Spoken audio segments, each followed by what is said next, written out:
Bismillah ar-Rahman ar-Rahim. Today our topic is about the knowledge of unseen. We made this video to clarify two concepts, namely Ilm al-Ghaib, the knowledge of the unseen, and Ilm al-Kitab, the knowledge of the book. The original meaning of Ghaib in Arabic is that which has been concealed, and it is with this meaning which has appeared in the Holy Quran, which is chapter 4, An-Nisa, verse 34, and chapter 12, Al-Yusuf, verse 52. So it may happen that something which is in Ghaib is in the dimension of time which does not exist now, but it will be, or it was, or in the dimension of place, that is the knowledge of something which is located elsewhere but not here. Thus we divide our knowledge into two parts: the knowledge of something which is present or hazir, and the knowledge of something which we know but is not here right now, that is Ghaib or Ilm al-Ghaib. The knowledge of Ghaib itself can be divided into two kinds: the knowledge that comes to us through our senses but indirectly, and the second type is the type of knowledge of Ghaib which does not come through our senses. It is, however, only to the second type, the non-sensory one, that the technical special meaning of the knowledge of Ghaib, the knowledge of the unseen, is denoted. The historical events mentioned in the Quran has been named by the Quran as the tidings of Ghaib.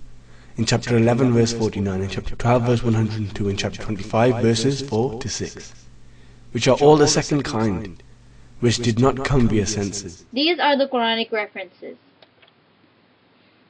The Holy Quran is quite specific about the fact that Allah alone has the knowledge of Ghaib, what is concealed in the heavens and the earth. Quran tells us that there are keys to the Ghaib which are with Allah subhanahu wa ta'ala. As in Al-An'am chapter 6 verse 59, Allah subhanahu wa ta'ala said, "With him are the keys of the Ghaib, none knows them but he." Quran tells us about the knowledge and the intercession of the Prophet Muhammad ﷺ and his 12 successors, that who can intercede with him except the case he permits. He knows what is in front of them, the prophets and the imams, and what is behind them, and they encompass nothing of his knowledge except what he wills. This shows that the core and keys of the knowledge of the Ghaib is with Allah, but He may release a news of Ghaib to the one He wills.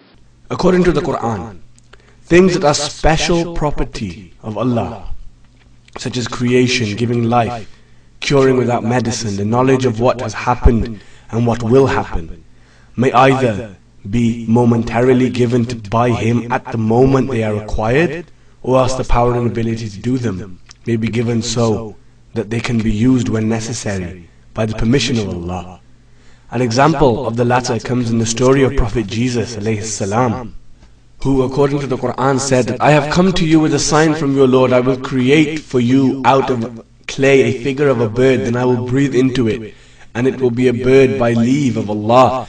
I will also heal the blind and the leper, and bring to life the dead by leave of Allah, by the permission of Allah, by the power of Allah, by the blessing of Allah. I will also inform you of what things you eat and what you treasure up in your houses. Surely in that is a sign for you if you are believers. In the Quran chapter 3 verse 49, also see 5 chapter 110.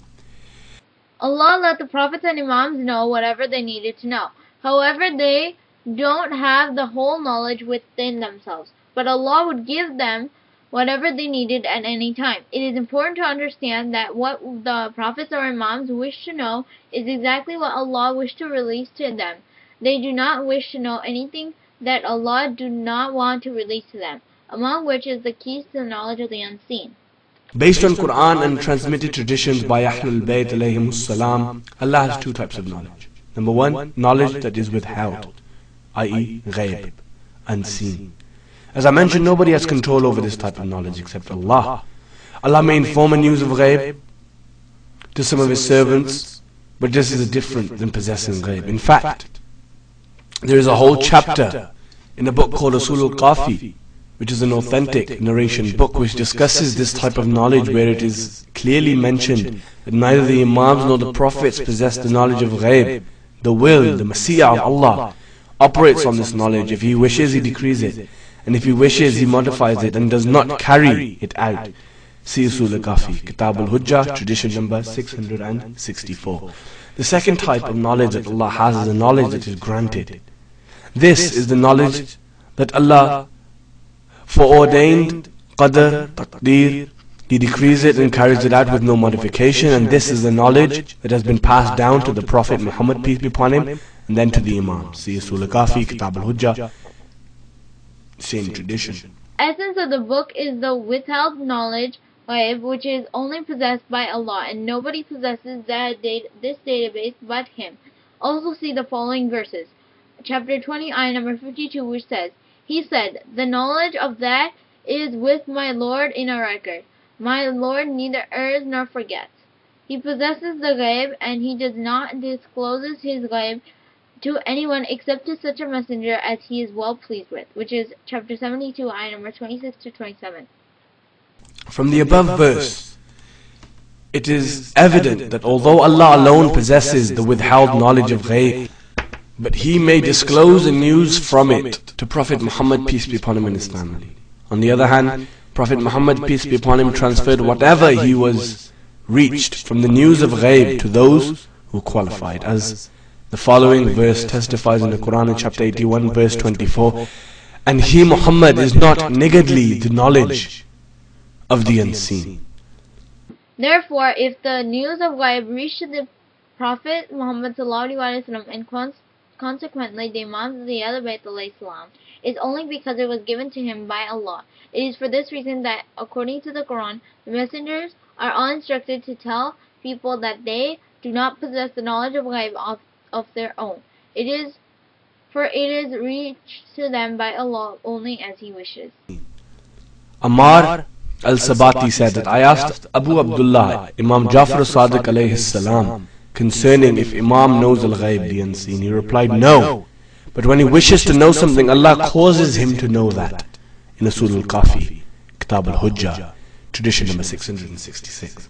Shaykh al-Mufid, who was one of the outstanding Shia scholars, has said that saying that they, meaning the Prophet and the Imams, possess the knowledge of ghaib, of the unseen, should be refuted as being something clearly incorrect, because the attribute of this can only be for someone who possesses the knowledge of all things within himself, not the knowledge obtained from another.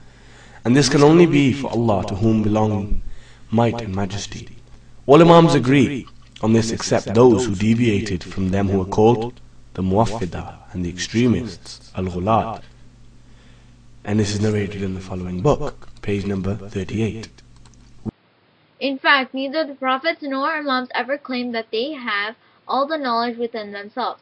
Obviously, they did not know those of information which was hidden to them. However, this does not mean that whatever they knew is visible to us as well.